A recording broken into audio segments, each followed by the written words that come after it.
Hello everyone. Welcome to Prana Fictitious Story. Mumbai के एक college campus की कहानी। आर्यन एक साधारण मिडिल क्लास परिवार का लड़का था जो अपने सपनों का पीछा करते हुए एक रिनाउंड आर्किटेक्चर कोर्स में आया था।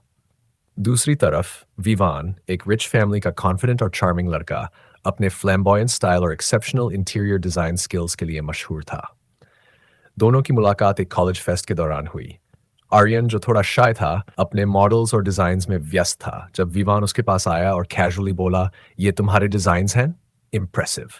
आर्यन ने ऑकवर्डली मुस्कुराते हुए कहा, हाँ बस थोड़ा ट्राई किया। विवान ने मुस्कुराते हुए कहा, ट्राई? तुम्हारे डिजाइन्स तो कंपटीशन के लिए परफेक्ट हैं। आर्यन के चीक्स थोड़े पिंक हो गए लेकिन उसने खुद को संभाला। फेस्ट के दौरान विवान ने आर्यन की मदद करनी शुरू की। वो आर्यन का हाथ पकड़कर उसे स्टेज पर ले गया जब आर्यन अपनी प्रेजेंटेशन के लिए हेजिटेट कर रहा था। विवान ने कहा, मुझ पर भरोसा रखो।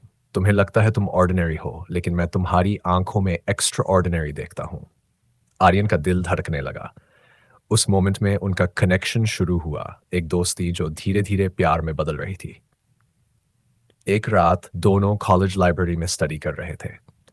विवान ने आर्यन के साथ लेट नाइट स्नैक्स का प्लान बनाया, लेकिन आर्यन बुक्स में इतना इनग्रॉस था कि विवान ने चीकी तरीके से उसका अटेंशन लेने की कोशिश की। विवान उसके पास झुका और बोला, आर्यन तुम ज्यादा पढ़ते रहोगे तो मेरे साथ कॉफी पीने का प्लान रह जाएगा। आर्यन ने हंसी दबाते हुए कहा, तुम्हारा कॉफी का प्लान मेरे नोट्स से ज्यादा जरूरी है क्या?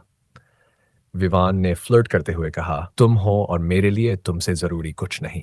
दोनों कॉफी शॉप और विवान ने कैजुअली आर्यन के हाथ के पास अपना हाथ रखा। आर्यन ने थोड़ा नर्वस महसूस किया लेकिन उसने अपना हाथ नहीं हटाया।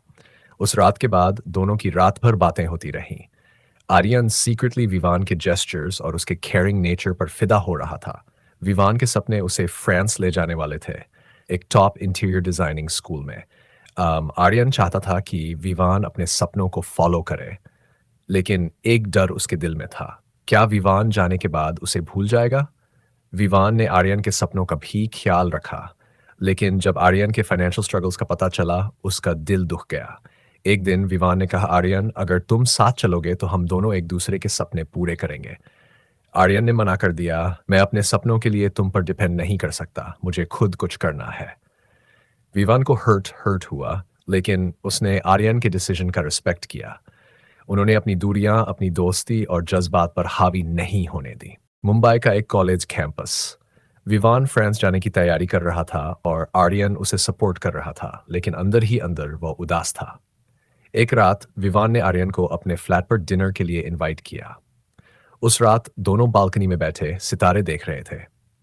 विवान ने कैजुअली पूछा, आर्यन क्या तुमने कभी किसी से इतना डीपली कनेक्टेड फील किया है कि तुम्हें लगे तुम उसके बिना नहीं रह सकते? आर्यन ने विवान की तरफ देखा, उसकी आंखों में एक अजीब सी खामोशी थी। वह कुछ कहने ही वाला था जब विवान बोला, मुझे लगता है मेरे लिए वो कनेक्शन तुम हो। आर्यन का दिल एक पल के लिए रुक गया, लेकिन उसने अपने इमोशंस छुपाने की कोशिश की। विवान, तुम बस ओवर थिंक कर रहे हो। तुम्हारे सपने तुम्हारे लिए ज्यादा जरूरी हैं। लेकिन विवान ने आर्यन का हाथ पकड़कर कहा, और तुम मेरे सपने का हिस्सा हो आर्यन। आर्यन कुछ नहीं बोल सका। उस रात दोनों के बीच एक अनसेड साइलेंस था, लेकिन उसमें ही उनका सब कुछ छुपा था। विवान के फ्रांस जाने का दिन आ गया। एयरपोर्ट पर आर्यन ने अपनी फीलिंग्स छुपाकर विवान को अलविदा कहा। जाने से पहले विवान ने आर्यन को एक डायरी दी और कहा, इस डायरी में मैंने अपने हर वो मोमेंट लिखे हैं जो मैंने तुम्हारे साथ फील किए। जब तुम्हें कभी लगे कि मैं तुम्हारे पास नहीं हूं, इसे पढ़ लेना। आर्यन ने डायरी लेने से मना किया, लेकिन विवान ने उसका हाथ पकड़कर डायरी उसके हाथों में रख दी।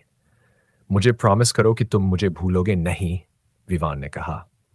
आर्यन की आंखों में आंसू आ गए, लेकिन उसने अपने इमोशंस को कंट्रोल करते हुए सिर्फ इतना कहा, मैं तुम्हें कैसे भूल सकता हूं Vivaan. Miles apart Vivaan France चला गया और आर्यन मुंबई में अपने प्रोजेक्ट्स में बिजी हो गया। लेकिन हर रात विवान की डायरी आर्यन के साथ होती थी। डायरी के हर एक पेज पर विवान के फीलिंग्स लिखे थे। कैसे उसका दिन आर्यन के बिना अधूरा लगता था, कैसे वह उसकी मुस्कान को मिस करता था और कैसे आर्यन ही उसकी दुनिया है। एक रात आर्यन डायरी पढ़ते पढ़ते रो दिया। उसे समझ आ गया कि वह विवान से प्यार करता है, लेकिन अब दोनों के बीच हजारों किलोमीटर की दूरियां थीं। रियूनियन एक साल बाद विवान बिना बताए इंडिया लौट आया। वह आर्यन के फ्लैट के सामने खड़ा था जब आर्यन ने दरवाजा खोला। विवान को देखकर आर्यन स्टन्ड रह गया। उसकी आंखों में कंफ्यूजन और खुशी का एक मिक्स था। विवान, तुम यहाँ क्या कर रहे हो? विवान ने उसके पास आकर कहा, मैं तुम्हारे बिना नहीं रह सकता आर्यन। मैंने फ्रांस में अपना सपना पूरा कर लिया, लेकिन तुम्हारे बिना वो सपना अधूरा था। क्या तुम्हें लगता है हम एक दूसरे के बिना रह सकते हैं? आर्यन ने कुछ नहीं कहा, बस विवान के गले लग गया। उस मोमेंट में दोनों की सारी दूरियां खत्म हो गई। New beginning. दोनों ने साथ में अपनी ड्रीम डिजाइन फर्म शुरू की जिसका नाम रहा वियारी क्रिएशंस। विवान और आर्यन का एक परफेक्ट ब्लेंड। अब उनका सपना उनका एक नया सफर बन गया, जहां उन्होंने एक दूसरे के बिना कभी जिंदगी का सोचा ही नहीं। अगर आपको ये कहानी अच्छी लगी है तो लाइक करें। आपका फेवरेट पार्ट कौन सा था कमेंट्स में ज़रूर बताएं, और ऐसी ही और स्टोरीज के लिए सब्सक्राइब करें। मिलते हैं अगली कहानी में। Take care.